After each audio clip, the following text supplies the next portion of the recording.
Today is February the 15th and I'm just out here seeing how much gas I've got in my tank. It's reading 65% full. Okay, that's good.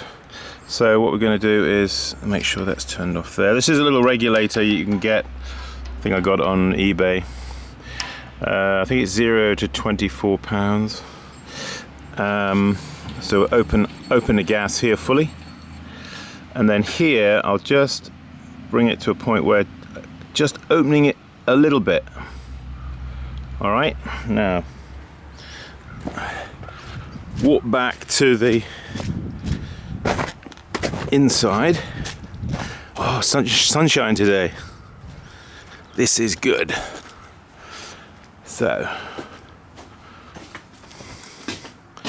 So I've just put the, well, as you can see, the kiln is fully packed.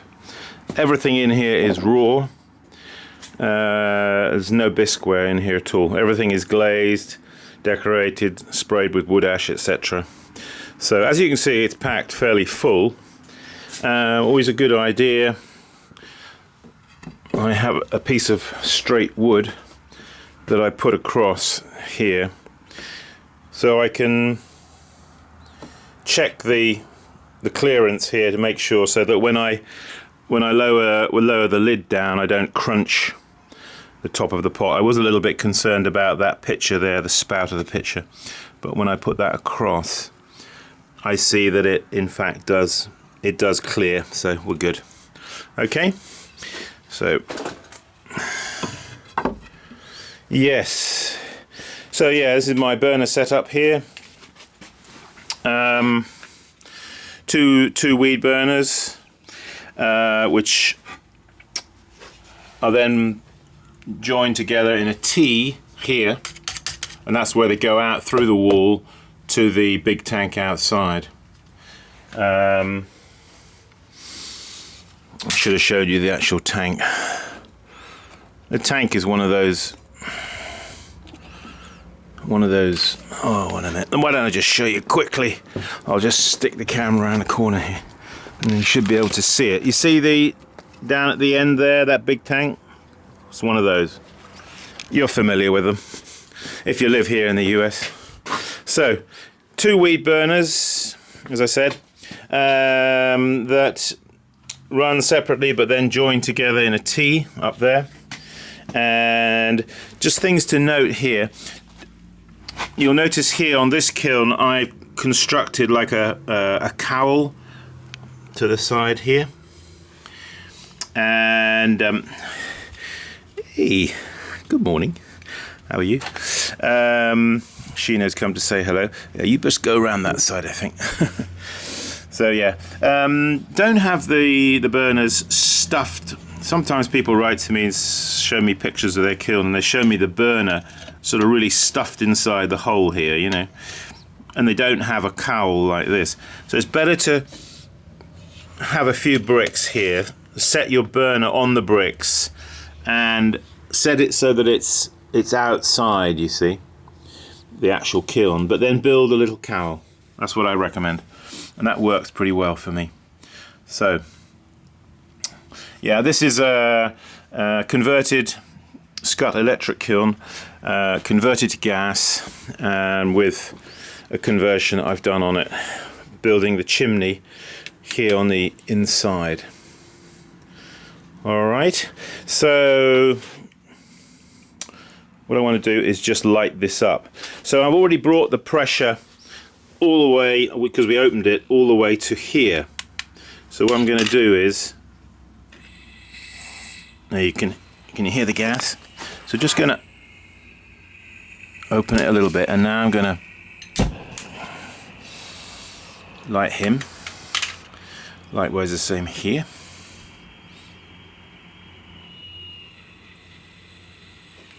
Same again. And there.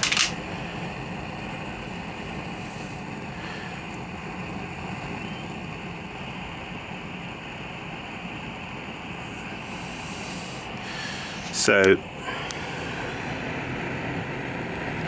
You see how much gas I've got there. At the very beginning of any firing, you do want to make sure that you keep the gas very low, and I'm just going to have it probably low like this for probably a good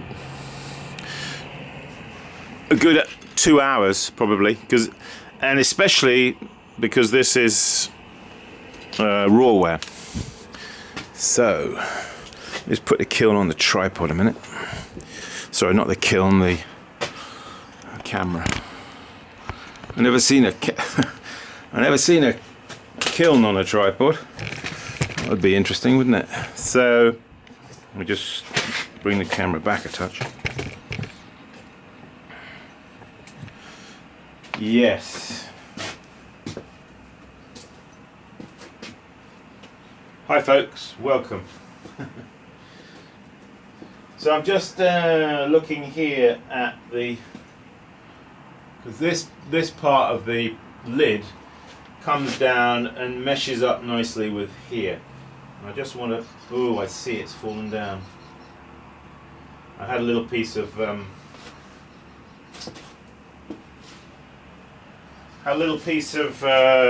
fibre there, which seems like it has dropped down. So I'm going to take a piece of, I've got to quickly do an improvisation here. This is a piece of ceramic fibre. I don't need that thickness though, so I'm just going to take a piece and I'm going to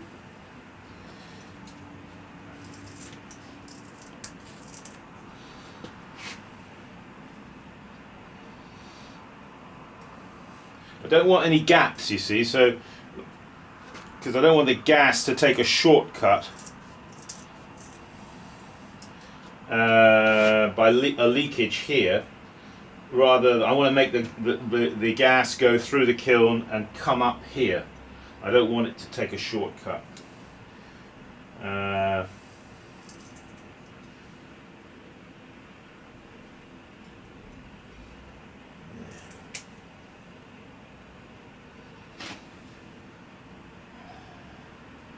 That's why I'm doing this.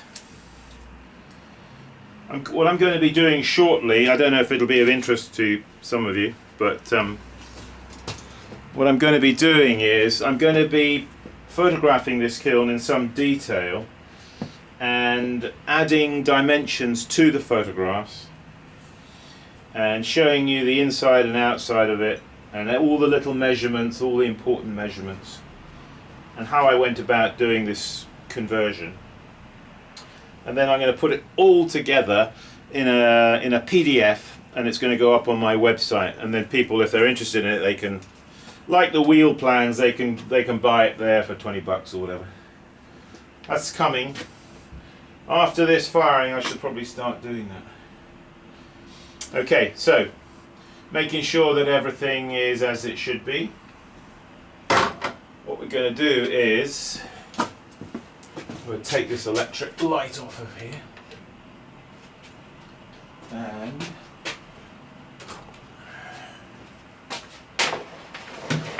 put that there. Are we in the picture still? Hey, apologies, the last video I did, oh gosh, this battery's looking, I think my batteries are flaking out. Okay, I'm going to close the lid, unhook it from its wire there, make sure everything's okay, and just let this come down slowly. Position the lid right above the chimney, like that. Alright, that's that. So what I want to do now is bring I've got the chimney, you see that piece of pipe there? I'm going to bring that down and locate it over the chimney there.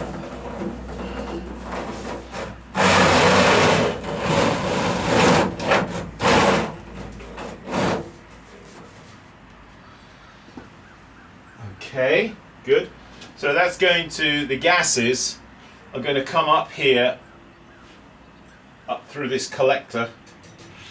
These is all stuff you can buy at Home Depot or Lowe's. It's all stuff to do with central heating, you know, in a house. And it'll just take all the smells and burnt gases outside. You'll see there where it goes through the wall up there, and you can use a setup like this for your